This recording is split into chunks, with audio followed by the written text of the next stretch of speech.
Mas Bernard, vibe-nya sepositif itu juga nggak gitu ya? Cukup similar nggak sih dengan bisnis brokerage dan underwriting juga di tahun 2021 ini, Mas Bernard? Ya, saya sangat setuju dengan apa yang disampaikan oleh Mr. Shim, karena kita melihat bahwa di tahun 2020 ini, di kala pandemi ini melanda Indonesia, kebiasaan masyarakat mulai berubah, seperti yang disebutkan structural change yang disebutkan oleh Pak Shim tadi. Di mana banyak orang ada di rumah, kemudian banyak bisnis tidak bisa jalan, sehingga mereka otomatis mengisi kegiatan di rumah mereka. Salah satunya adalah dengan melakukan investing di saham ataupun trading di pasar saham. Dan tentu saja kita bisa melihat dari trading value yang terus meningkat. Bahkan di bulan Januari kemarin rata-rata harian trading value telah mencapai 20 triliun per harinya.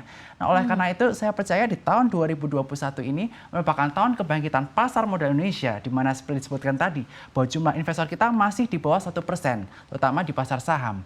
Dan kemudian kita juga melihat terkait tentang tren suku bunga yang rendah, sehingga daripada masyarakat istilah investasi di deposito ataupun di instrumen yang terkait tentang perbankan, mereka saat ini cenderung untuk melakukan konsumsi atau memindahkan asetnya dari instrumen yang lebih bersifat fix di obligasi maupun di deposito ke sektor ke sektor pasar modal. Dan saja kita melihat tren ini tidak hanya akan di tahun 2021, karena kita melihat seperti disampaikan tadi di Korea Selatan, kita melihat di mana retail udah booming, akhirnya saat ini mencapai 5,5 dari 15 juta atau sudah mencapai kurang lebih di angka 30% seorang investor. Sehingga ini menjadi angka yang menarik untuk kita perhatikan.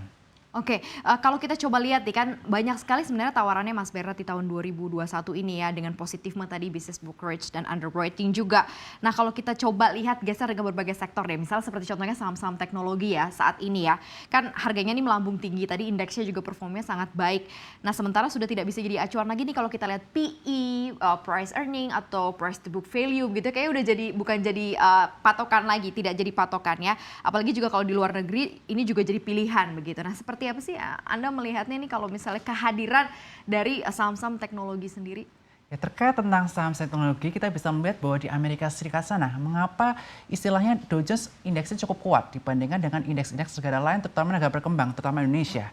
Karena di Amerika Serikat sana kita melihat terdapat indeks yang cukup kuat, bahkan terus mencetak rekor all-time high, yaitu Nasdaq. Di mana isinya Nasdaq adalah emiten-emiten yang merupakan perusahaan teknologi, dan tentu saja kita melihat bahwa PE yang dicanangkan di sana adalah di kisaran 100 ke atas. Dan di sini kita juga melihat bahwa terkait tentang emiten teknologi di kala pandemi ini malah performanya cukup baik karena banyak orang tidak bisa keluar rumah sehingga mereka bisa menggunakan Amazon, Zoom dan sebagaimana mestinya di rumah mereka masing-masing. Nah, inilah yang mendongkrak adanya emiten di Amerika Serikat sana yang valuasinya cukup tinggi. Lalu bagaimana dengan Indonesia? Nah, Indonesia di tahun 2021 ini akan diperkirakan masuk ke tren terkait tentang digital. Sehingga emiten-emiten terkait tentang digital seperti Tokopedia, Gojek yang dikabarkan akan melaksanakan IPO, ini akan kemungkinan besar akan terjadi di tahun 2021. Dan jika ini sampai terjadi, kita bisa melihat bahwa rasio yang digunakan kita tidak bisa menggunakan rasio biasa seperti PE maupun price book value.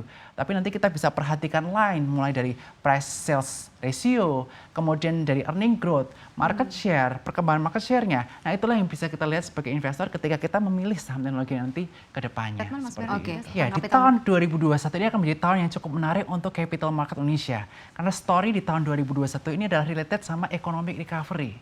Di mana kita melihat akan banyak emiten yang awalnya di tahun 2020 mengalami banyak kerugian atau performanya sangat negatif, tapi di tahun 2021 kita bisa melihat banyak emiten yang akan bertumbuh jika dibandingkan dengan tahun 2020 kemarin.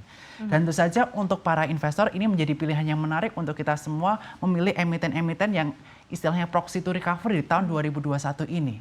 Seperti kita lihat di tahun 2021 ini suku bunga dipertahankan cukup rendah, yakni terakhir di angka 3,5%.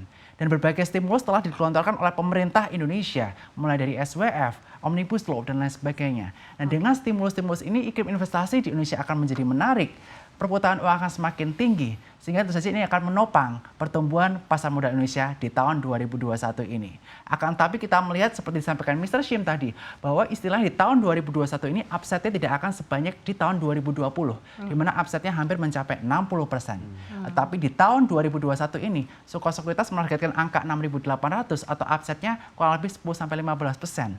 Sehingga tentu saja jika kita bisa berdiskusi dengan financial advisor di sekuritas teman-teman sekalian, kita bisa melihat prospek apa yang bagus di tahun 2021 ini. Emiten-emiten apa, sektor apa yang menarik. Dan ini bisa diskusikan dengan sekuritas atau financial advisor teman-teman masing-masing. Jangan lupa untuk install aplikasi CNBC Indonesia yang tersedia di App Store dan Play Store dan ikuti terus perkembangan ekonomi bisnis terkini hanya di CNBC Indonesia Beyond Business.